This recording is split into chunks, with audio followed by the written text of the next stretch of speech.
अस्सलाम वालेकुम प्यारे दोस्तों। फाइनल शाट गैस पेपर 1500 वाला बाउंड फैसलाबाद की कुरानदाजी ਉਹਦਾ गैस पेपर लैके रूटीन नंबर 2 हाज़र हो गए हैं ਤੁਹਾਡੀ खिदमत 'ਚ फिर दोबारा। इस पेपर ਦੇ ਵਿੱਚ ਵੀ ਅਸੀਂ 84 ਬੰਦ ਕੀਤਾ। 84 ਆંકੜਾ ਬੰਦ ਵਾ ਜਿਨ੍ਹਾਂ ਲੋਕਾਂ ਦੇ ਫਿੰਗਰ ਮੈਚ ਕਰਦੇ ਆ ਉਹ ਪਲੇ ਕਰ ਸਕਦੇ ਨੇ। ਫਸਟ ਔਰ ਸੈਕੰਡ ਵੀ ਦੇਖ ਲੈ। ਇਹ ਅਸੀਂ 84 ਬੰਦ ਕੀਤਾ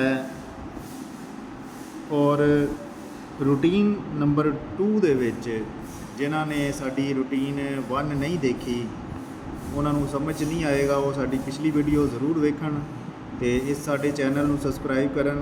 साडी रूटीन हमेशा की तरह बहुत नज़दीक और कामयाब रही है और काफ़ी दोस्तों ने इस रूटीन नूं चैक किया है।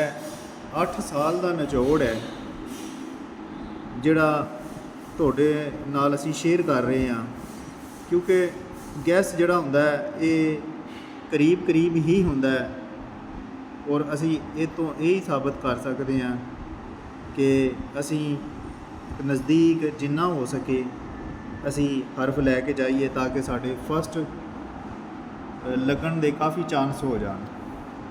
ਤੇ ਇਹ final shot gas paper bound number 1500 ਕੁਰਾਨਦਾਜ਼ੀ ਫੈਸਲਾਬਾਦ ਤੇ ਇਹਦਾ ਗੈਸ ਪੇपर ਤੁਹਾਡੇ ਲਈ ਲੈ ਕੇ ਆਏ ਆ।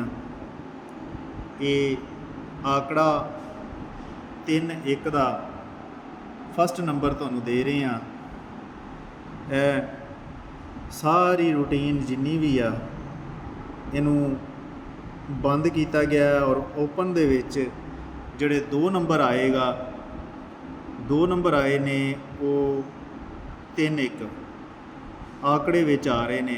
ਅਸੀਂ ਪਹਿਲਾਂ ਤੁਹਾਡੇ ਨਾਲ ਜਿਹੜੀ ਰੂਟੀਨ ਸ਼ੇਅਰ ਕੀਤੀ ਆ ਉਹ ਜੁਫਤ ਦੀ ਆ ਔਰ ਇਹ ਤਾਕ ਦੀ ਆ। Routine number 2 guess paper check ਕਰ ਲਓ ਤੇ ਸਾਡੇ ਚੈਨਲ ਨੂੰ ਸਬਸਕ੍ਰਾਈਬ ਕਰੋ। ਮਜ਼ੀਦ ਸਾਡੇ ਨਾਲ ਆਪਣੇ ਵੱਲੋਂ ਕੋਈ ਇਨਫੋਰਮੇਸ਼ਨ ਅਗਰ ਤੁਹਾਡੇ ਜ਼ਿਹਨ ਵਿੱਚ ਹੈ, ਕੋਈ ਗੱਲਬਾਤ ਹੈ, ਸਾਡੇ ਨਾਲ ਸ਼ੇਅਰ ਕਰ ਸਕਦੇ ਹੋ। ਤੇ ਮਿਲਦੇ ਹਾਂ ਕਿਸੇ ਹੋਰ ਵੀਡੀਓ ਵਿੱਚ।